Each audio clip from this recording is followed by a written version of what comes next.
computer. Hooray. So welcome to Art 116. We're going to start it from the very beginning here and come in and talk to you guys. I'm going to change cameras so I can come back. And, we're working on our subjective color painting here, trying to transform some kind of a work of art, some kind of a masterpiece into our own masterpiece with subjective color.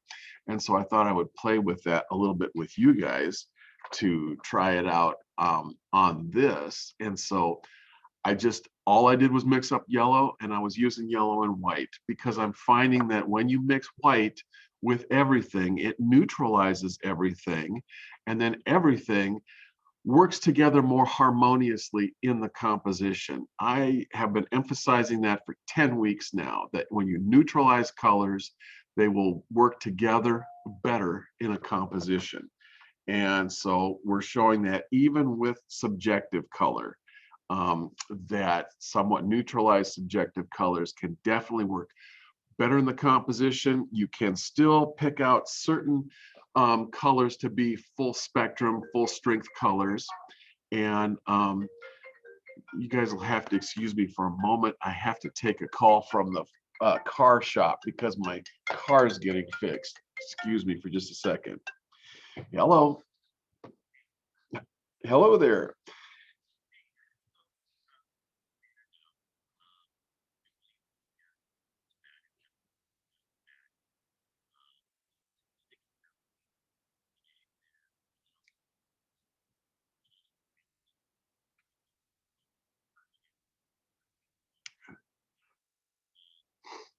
Okay.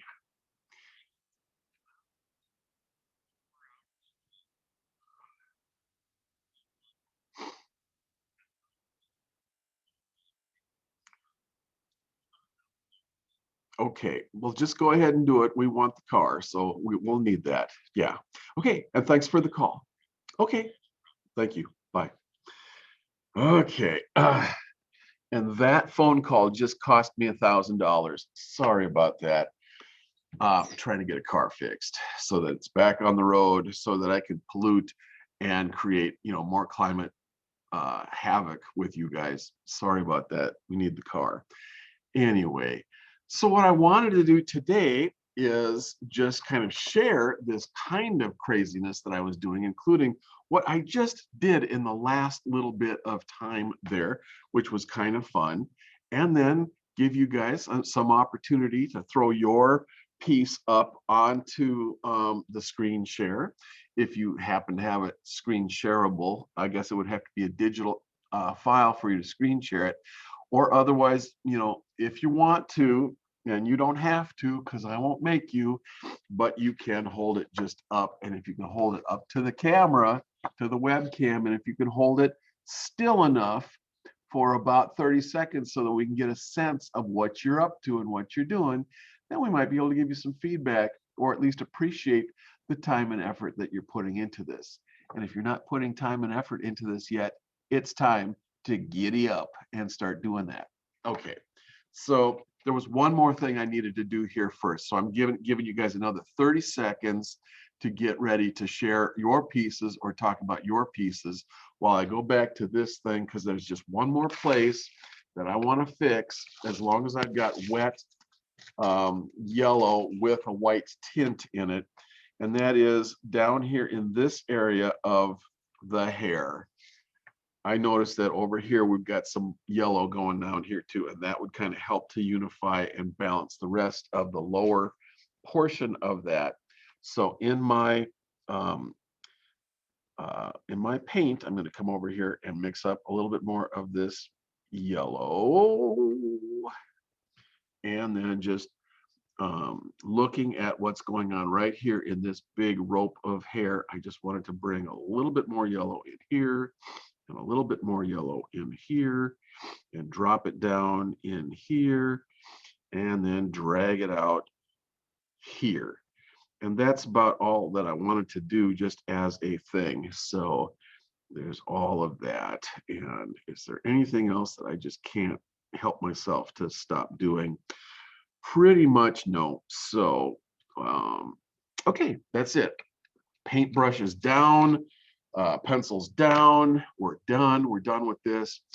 The yellow is really interesting in this part of the composition, just because it is really moving a lot of this movement around, these curving S-shaped curves. And again, by just making sure that the yellow came all the way down here and that we've got several streaks of yellow over on this side, we're unifying the composition so that it's not out of balance, it's not unbalanced one way or the other, it's not symmetrically balanced, but there's enough yellow on this side of the face to balance out the yellow that's over here.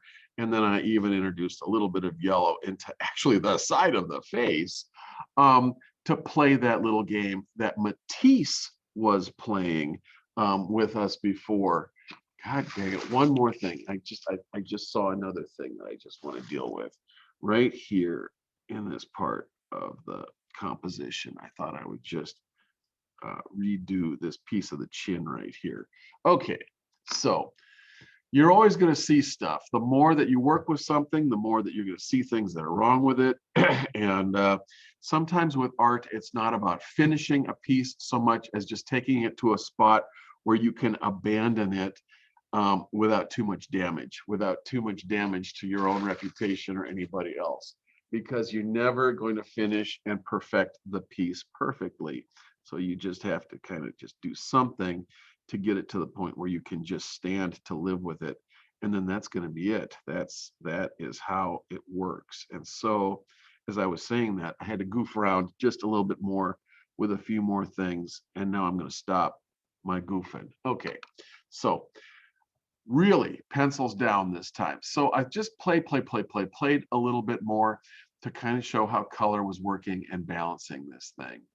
Now I want to come back to you guys and just see if anybody is at a point where you might be willing to share your work or look for a little bit of help.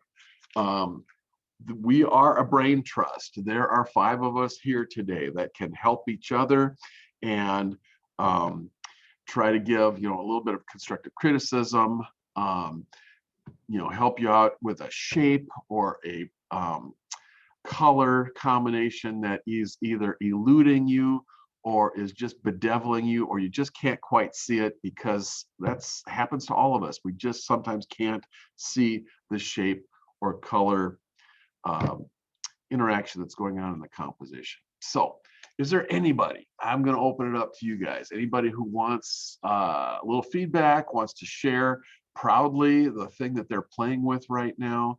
I'm looking at the mics over here on the participants list, and if anybody wants to unmute their mic and volunteer or come forward, you sure can. You don't have to.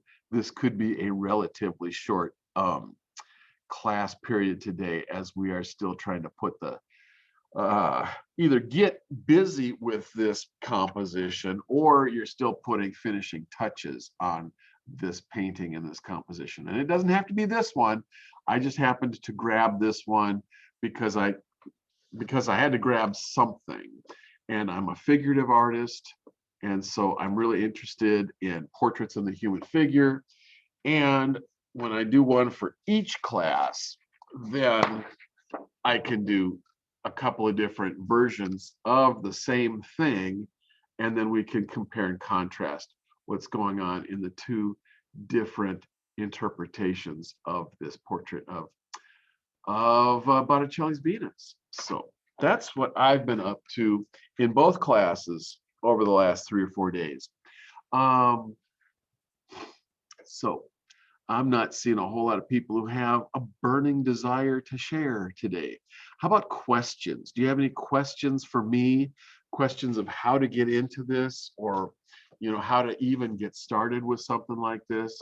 Because I've been demonstrating it and recording it, and hopefully this has given you some structure, some idea about how to just jump in and do it.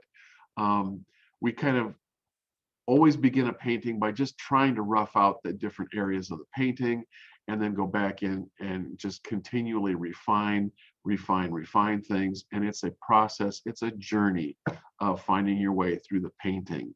So Paintings are not something that are just going to come fully formed in your brain that you're just going to throw down on the paper and be done with it. It's work, and it's a process of working towards refining it and bringing it someplace. And you don't know when you start the journey what the end of the journey is going to be like, because that's what being on a journey is all about, is experiencing it and going where it leads you sometimes. And so sometimes this is the hardest part of teaching, especially teaching distance, remote, online, is because I don't know how you guys are receiving any of this. I sure hope that you understand that I'm in your corner, that I want you to succeed, and that I'm pitching as many strikes to you guys as possible so that you can hit one out of the park. I'm available during my office hour every day at noon. Maybe you guys have forgotten that I also have an office hour, so you're sure welcome to log on here, and I'll be at my office hour at noon if you want to just talk individually without anybody else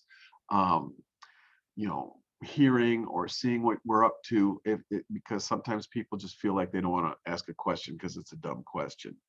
And but it's not a dumb question. There's no such thing as a dumb question. So my office hour is at noon every day if you want to come back then. But please, it is time to really jump into this project and get her done.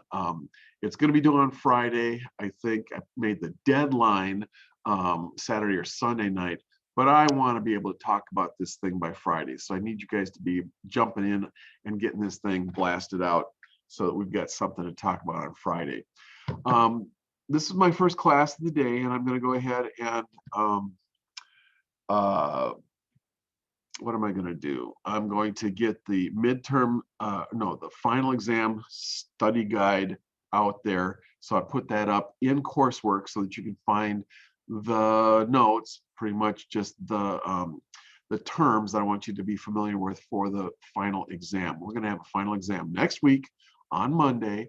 It's 20 questions, multiple choice.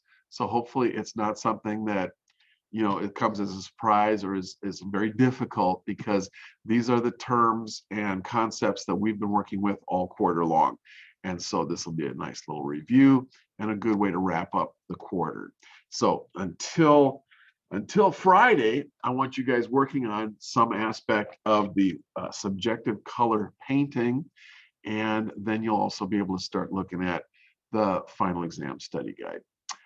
No questions for me, so I'm going to end it. This was quick and it was painless, and hopefully we'll have lots more to talk about on Friday. So until then, have a good rest of your week. I'm hitting the end button. I'm going to say goodbye for now. Bye now.